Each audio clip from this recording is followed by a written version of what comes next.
start the book of 2 Samuel in this video, and we're going to take David through his kingship all the way to his death through this book.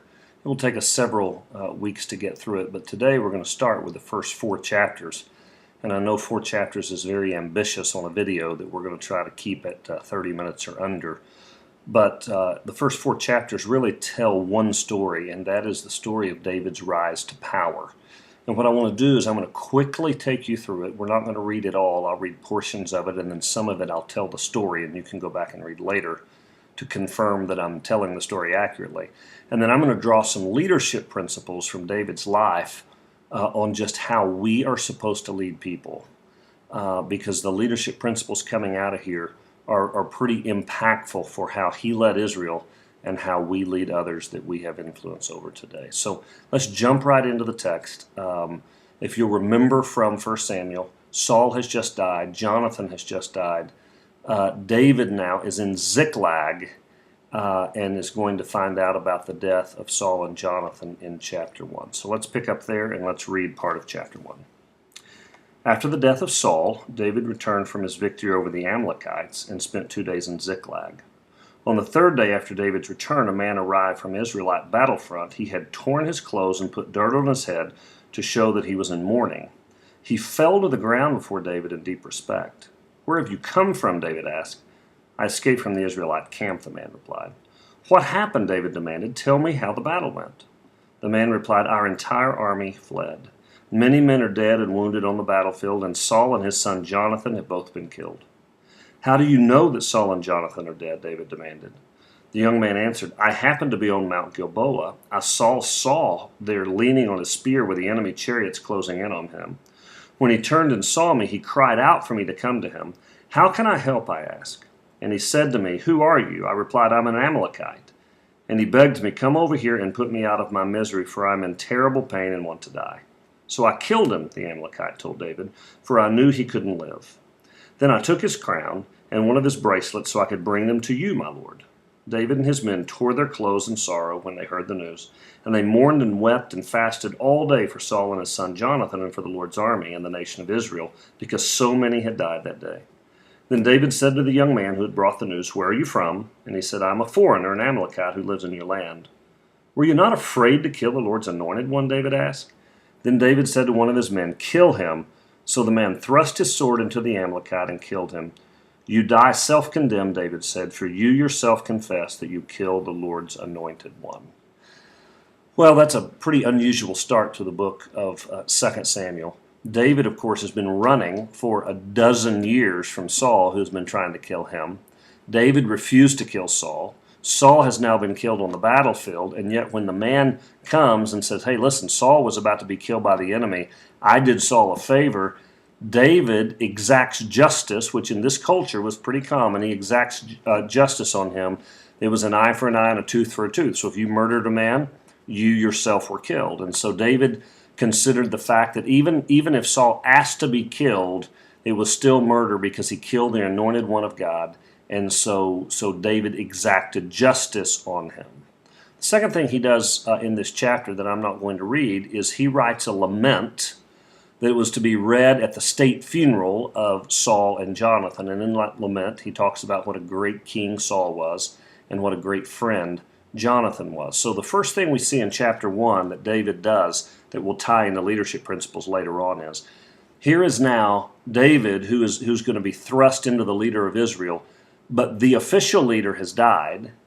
And although he had been an enemy for many years, David mourned the loss. He had a state funeral, although the body was not there. He had a state funeral for the king and for the king's son. He lamented them. He basically spoke at the funeral through this song that he wrote, and he exacted justice on the man who killed the Lord's anointed.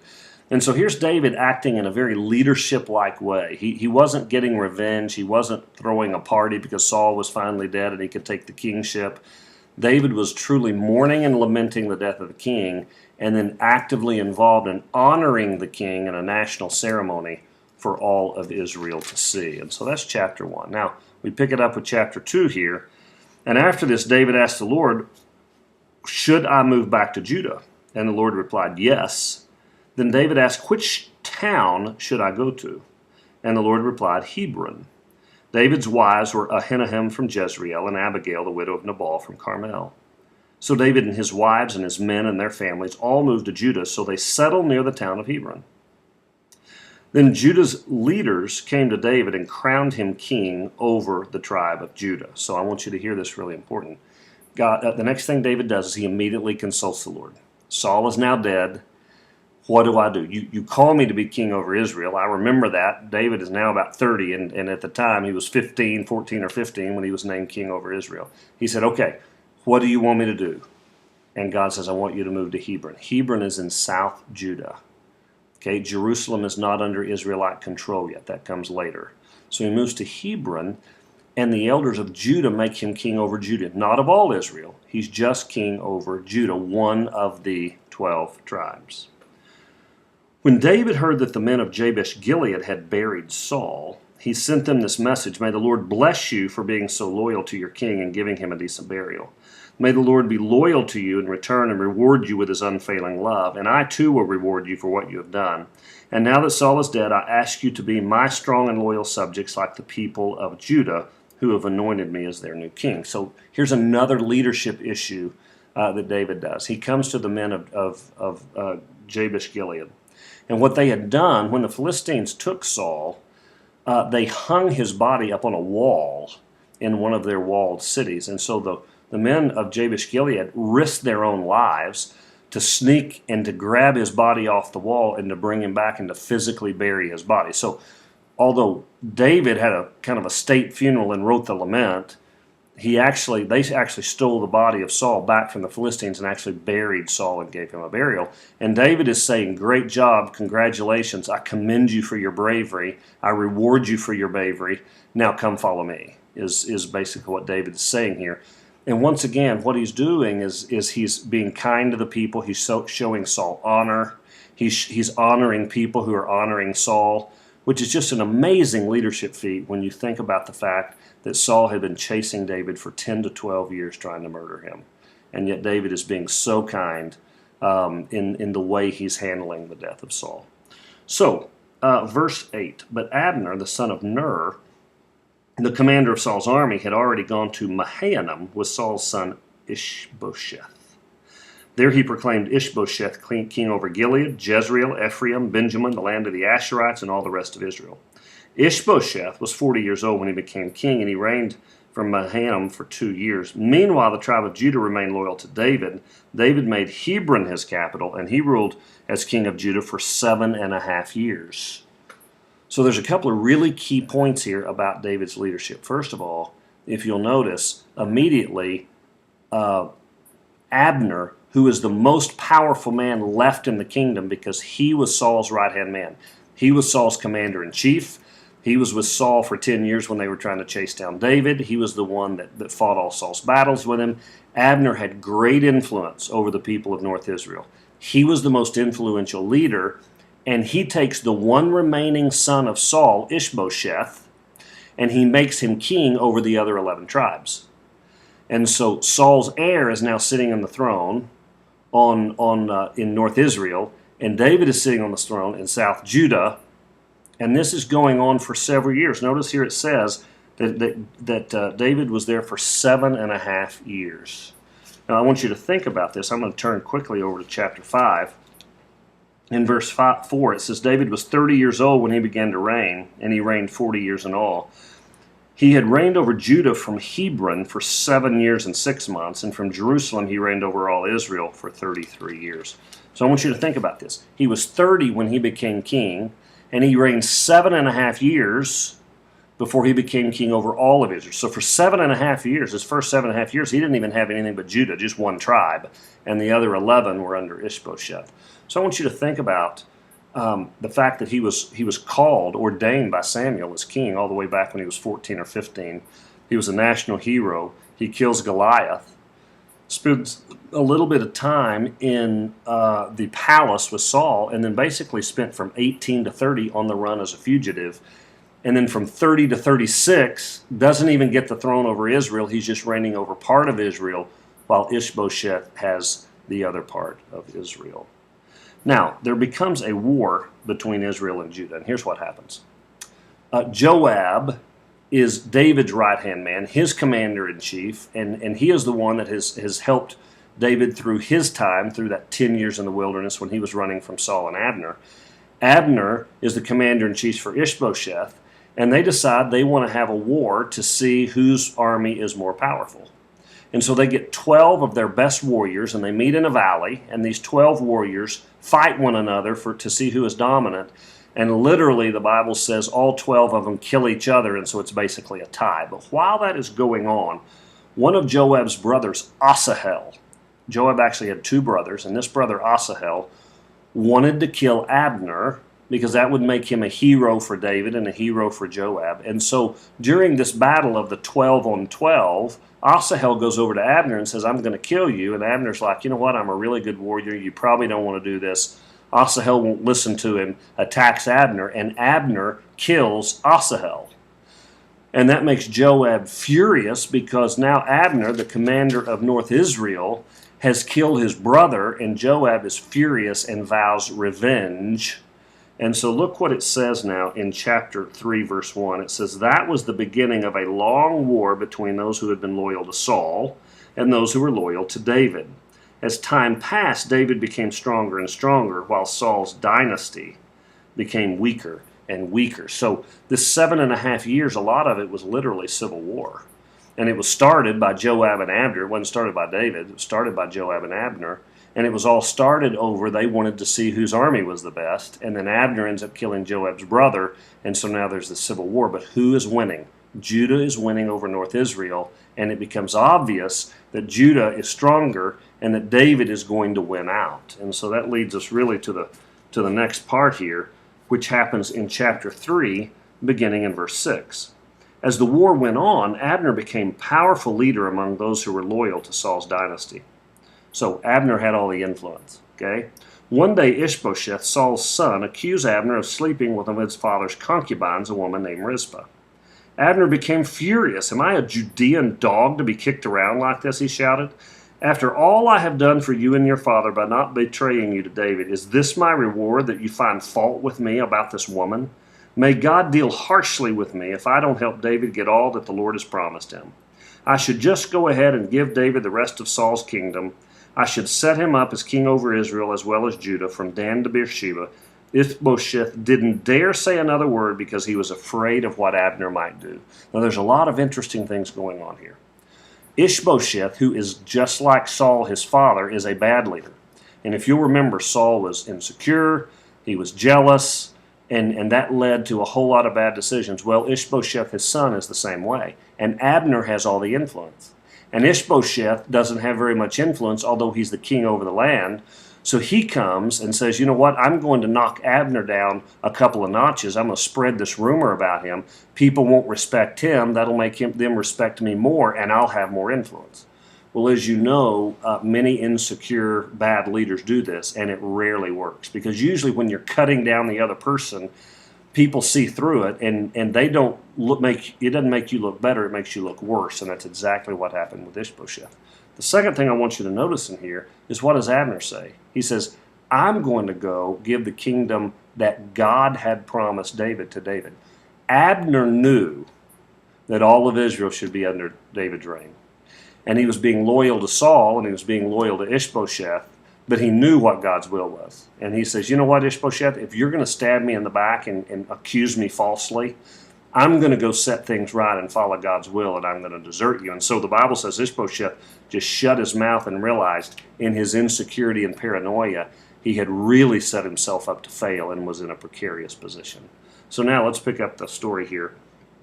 In verse 12, then Abner sent messengers to David saying, let's make an agreement and I will help turn the entire nation of Israel over to you. So Abner's actually going to follow through with this and approaches David and says, hey David, let me help you get all of Israel underneath you. All right, David replied, but I will not negotiate with you unless you bring back my wife Michal, Saul's daughter, when you come. Now if you remember, Michal was David's first wife. That was the daughter that Saul promised David if David would bring him the foreskins of 100 Philistines, and David brought him the 200 foreskins of Philistines. And so he got Michal as his wife, and then Saul tried to kill David. And if you'll remember from that story, Michal, his wife, put an idol in bed, so they thought it was David, and David escaped. But what Saul did was he took Michal back into his house and gave Michal to another man. So David literally hadn't seen Michal since right after they got married. And he still wanted her as his wife. So he says, I'll negotiate, but I get Saul's daughter back. Which, by the way, I'm not saying it was a political motivation by David, but that does make him, again, family of the king, Saul. He's now the son-in-law of Saul. And so Abner says, okay. And so it says, David sent this message to Ishbosheth, Saul's son, give me back my wife Michal, for I have bought her with the lives of 100 Philistines. So Ishbosheth took Michal away from her husband Palti, the son of Laish. Palti followed along behind her as far as Bahurim, weeping as he went. Then Abner told him, go back home. And so Palti did. And so then Abner comes to David and makes a pact with David and says, I'm going to give you the other 10 tribes. In fact, he comes along here. It says in the next verse, Abner had consulted with the leaders of Israel. For some time, he told them, you have wanted to make David your king. Now is the time. And so Abner knows God's chosen him as king, and he knows that the people really want to follow David. Ishbosheth is just kind of a king in standing because he's Saul's son but has no influence. And so Abner gives the kingdom back to David. They sign a pact, and Abner leaves. Well, in the meantime, Joab shows up and is furious because remember, Joab is upset with Abner because Abner had murdered his brother. And now he says, what have you done, David? You've made a pact with the enemy. And David says, we're going to get all of Israel, and I'm going to finally be king over Israel. So Joab doesn't tell David. He just leaves his presence, but he sends a message to Abner and says, the king wants to see you again. There's something he forgot to tell you. On the way back, as Abner's entering the city, Joab kills Abner on the way, murders him in revenge for him killing his brother.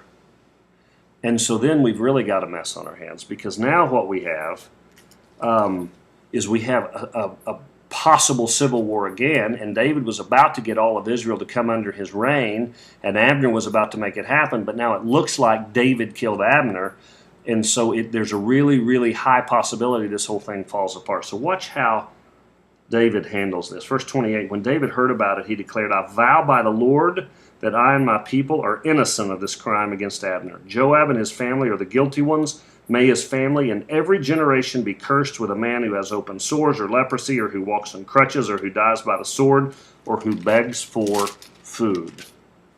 So Joab and his brother Abishai killed Abner because Abner had killed their brother Abishai at the Battle of Gibeon. So Abner is dead.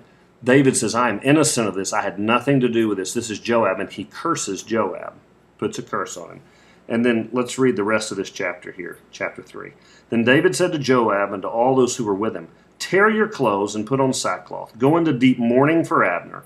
So he has the guy that killed him go into deep mourning. Then King David himself walked around behind the procession to the grave. They buried Abner in Hebron. So he gives him a state funeral again and is full of mourning and really honors Abner at this funeral. He wept at his graveside, and then David sang this song. Should Abner have died as fools die? Your hands were not bound, your feet were not chained. No, you were murdered, the victim of a wicked plot. All the people wept again for Abner. This guy had a lot of influence. People really loved him. David refused to eat anything the day of the funeral, and now everyone begged for him to eat. But David made a vow saying, may God kill me if I eat anything before sundown. And here's what's interesting. This pleased the people very much. In fact, everything the king did pleased them.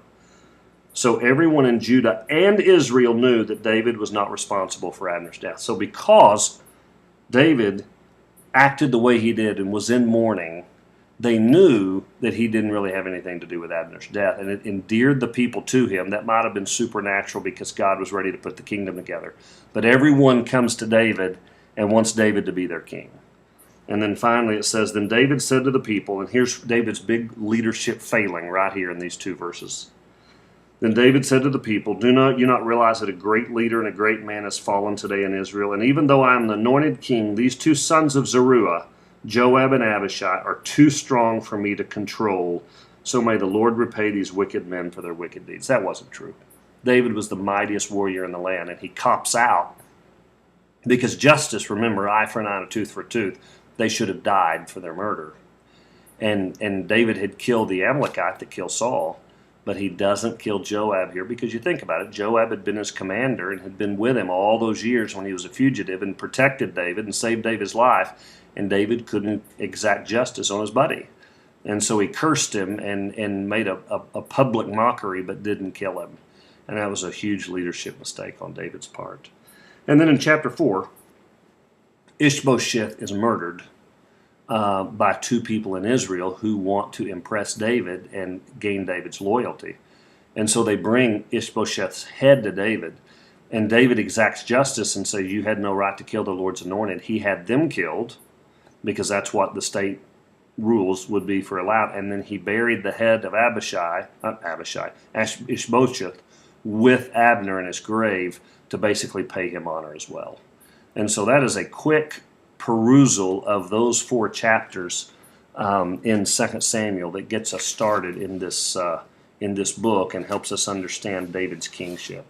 Now in this, I want to talk to you about a few principles of leadership as I kind of wrap this up. I know I took 20 minutes here to go through the text. I'm going to just rapid fire you some application now on leadership. So here we go. I think there's 6 principles here I'm going to give you. Number 1, good leaders honor those who have gone before them. Good leaders honor those who had gone before them.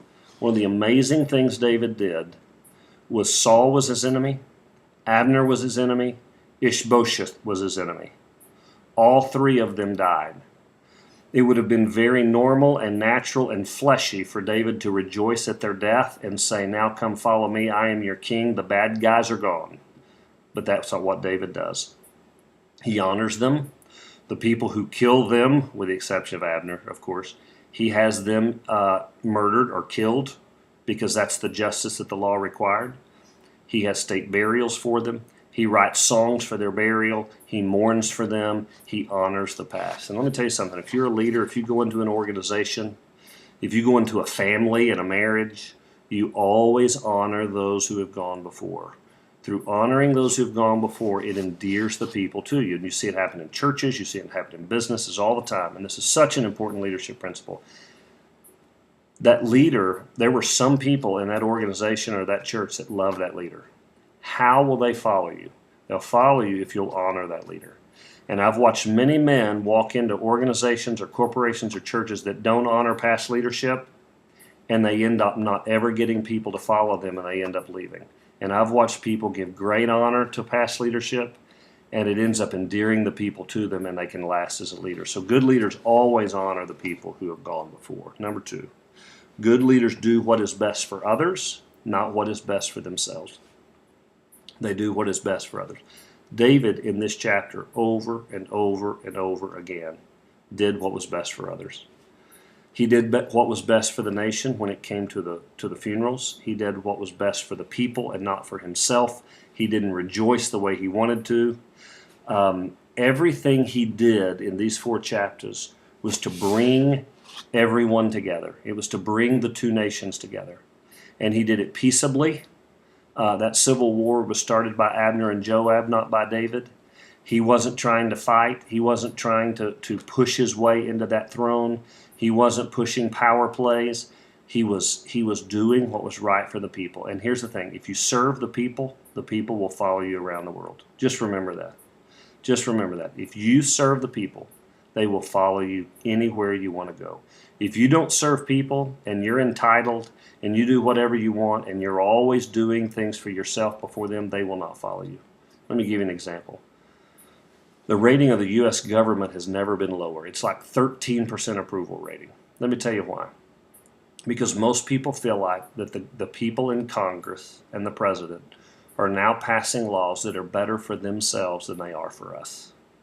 They try to pass health care for us, but they don't want to have the same health care. They have a different health care for them that's better. When they keep doing that and they keep passing laws where it's better for them than it is for the people, what happens? The people don't want to follow them anymore, and the approval rating goes down. You always serve others.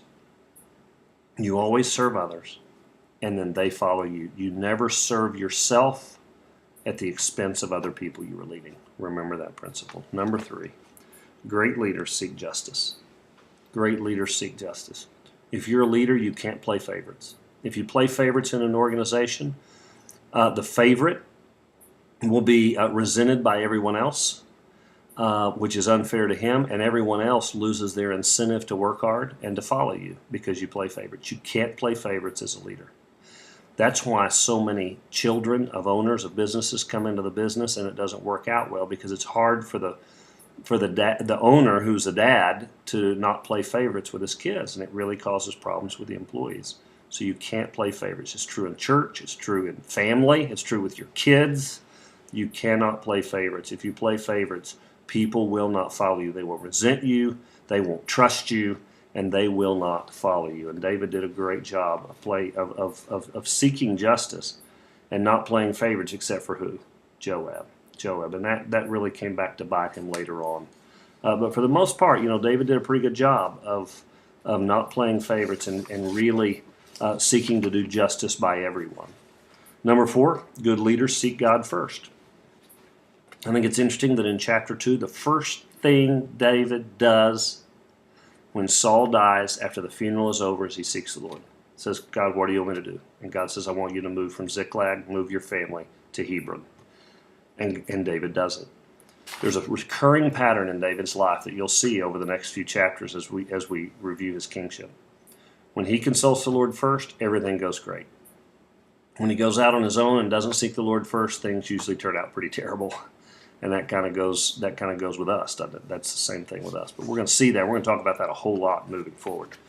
But David, the first thing he does is seek the Lord, and then he obeys him, and he ends up getting the kingdom. Great leaders seek God first. They get God's will and do God's will, and instead of doing their own will and end up having to fight God's will later on and really causing problems in their lives. Number 5, good leaders demonstrate patience.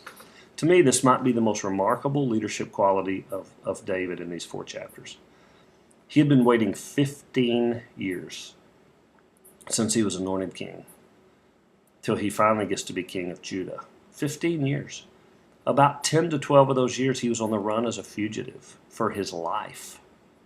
And finally, after 15 years, he's king, but he's only king over Judah. 1 tribe out of 12. The other 11, he's still not king over. Wouldn't it be so easy for him to try to manipulate or pull power plays or do something to try to go ahead and get that kingship? Saul's now dead. God, bring them all to me now. To go ahead of God in that because he's so anxious, because it's been 15 years. But what does the Bible say? 7.5 years before the Lord gives him all of Israel to lead. But during that 7.5 years, you know what David does? Seeks the Lord. He's faithful to God. He serves the people. He seeks justice. He does what is right. He honors the past. He does the right things. And slowly but surely, people want to follow him. And it's 1 tribe here, and it's a few people here, and suddenly everyone in Israel wants to follow David. And if David had tried to push his way, it probably would have remained in civil war. If David would have tried to pull power plays, it probably would have always been a divided kingdom of Israel and Judah, the way it became later on. But David, in his great leadership and patience, by just serving the people and taking the time and letting God do his work, pulled that kingdom together and became the king. That's probably his best leadership in the whole thing in these 4 chapters is his patience. Let that be a lesson to those of us who are leaders about waiting on God, serving the people, and let leadership come to us. Remember that phrase, let leadership come to you. Don't go grab it by force. It never works and people will desert you. Let leadership come to you and the people will follow you anywhere you want to go. And then finally, great leaders handle difficult people. Great leaders handle difficult people. Here was David's failing. He didn't handle the difficult person. Joab was a difficult person. Joab sought revenge, put David in a really, really bad spot by killing Abner. Could have destroyed the whole kingdom if David hadn't been so good at leading and God hadn't come in and intervened. And yet David didn't exact justice on him. He didn't handle the difficult person. I can't tell you how many organizations I have seen sometimes fail, but usually not fail, just are not as the way they need to be because the leader doesn't have the courage to handle the difficult person. Difficult people must be dealt with. It doesn't mean you go fire them right away, but you have to confront the issues. You have to confront their attitude. You have to confront the chemistry in the organization as a result of them. And you need to do it quickly and decisively, and you need to set them up to succeed, and you need to set clear expectations. You need to stay with them, and you need to rewrite job descriptions. You need to walk them through. But when they are clearly not going to come around, and they're clearly not going to play as a team player, and they clearly don't have your vision moving forward, the best thing you can do with difficult people is to get them out of the organization for the sake of them, because they're not happy, and the sake of the organization that you're going to save. And I've seen so many leaders do so many things well, but when it comes time to deal with the difficult people, they're conflict avoidance, they're scared of the hard decision, and they let it go on way too long. And that difficult person becomes a cancer that begins to affect the morale of the organization, begins to affect the morale of the other people around them, and it's just kind of a cancer on the organization. Now, let me say this also. I've seen poor leadership in families do the same thing, where parents won't discipline the kid that needs to be disciplined. And because of that, it affects all the kids in the family and really disrupts and sometimes destroys a whole family by one child that the parents won't discipline and get a hold of in time. So those are the 6 leadership principles. There's a whole lot in this chapter, and I know I talked for a long time here, but here's what I want you to do. I want you to go back and reread those chapters. Think about these 6 principles as you read those chapters. Write down these principles. Take them with you. Practice those principles. Let me tell you something. You practice those 6 principles, you will be a leader that people want to follow, and people will follow you anywhere you want to go. You will be a great leader.